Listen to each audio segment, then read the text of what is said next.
High, আমি ভাস্কর। আজকে কথা বলবো যে মিঠুনদার আপকামিং যে মুভিটা আসতে চলেছে রাজদার সঙ্গে, সেই বইটা কিছুটা হলেও আমরা গল্পের হিন্টস পেয়ে গেছি এবং যে মিঠুনদাকে দেখে কেন কেঁদে ফেললো, যেটা আমি থাম্বনেলে দিয়েছি, সেইটার বিষয়টা নিয়ে কথা বলবো।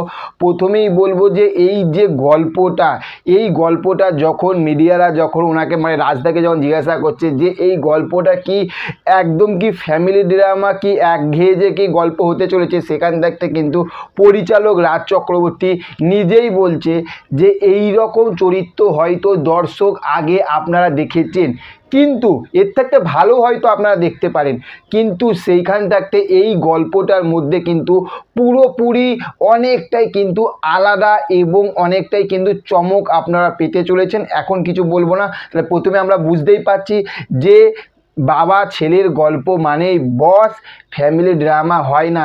এবং গল্পটা কি আর একটু জানতে পেরেছি এবং তার মধ্যে কিন্তু রয়ে গেছে যে বলে দেবো যে মিঠুনদাকে দেখে কেন কেঁদে ফেললো।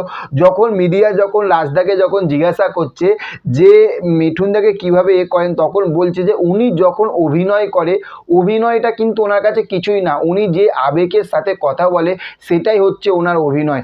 এবং এই যে গল্পটা, যে বাবা ছেলের যে গল্পটা বলছে, যখন ফ্রেমের মধ্যে উনি যখন দাঁড়ায়, যখন ডায়লগগুলো বলে, ওই যে বাবার একটা রাগ, একটা যন্ত্রণা, একটা বুকে কষ্ট, চোখে ফেটে আসা জল, সব কিছু মিলিয়ে কিন্তু এই হচ্ছে মিঠুন চক্রবর্তীর অভিনয়।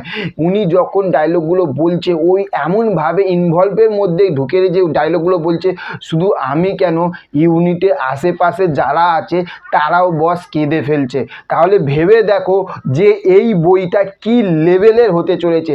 যে বাবা ছেলের গল্প মানেই যে আবার যে দেবদার সঙ্গে যে বইটা হয়েছিল প্রজাপতি তো একটা তো রেকর্ড করে নিয়েছে, একটা ইতিহাস করে নিয়েছে, ওইটা তো একটা এক ধরনের গল্প।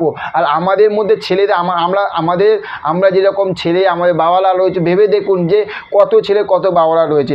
এখন ধরুন আমার বাবার দুই ছেলে, তা দুই ছেলেই কি দুই রকম হবে? নিশ্চয়ই হবে না, দুটো ছেলে দু রকম হবে, তাই তো? তাই সেই রকমই যে এই বাবা ছেলের গল্প মানেই যে প্রজাপতি হবে না বস, প্রজাপতি ছাড়াও কিন্তু আর একটা গল্প হতে চলেছে। তো এই বইটা যখন একটার পর একটা যেরকম আপডেটগুলো আসছে মিঠুনদার এই বইটার সঙ্গে, সত্যি কথা বলতে বিশাল বিশাল বিশাল বিশাল এক্সাইটেড হয়ে গেছি কিন্তু এই বইটা দেখার জন্য।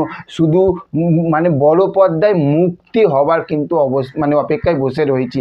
ব্যাপক লেভেলের কিন্তু একটা বই হতে চলেছে, গল্পটা শুনে কিন্তু আমরা বুঝতে পারছি।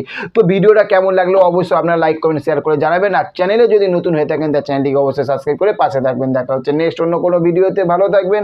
ওকে, thank you, have a nice day, tata, bye by.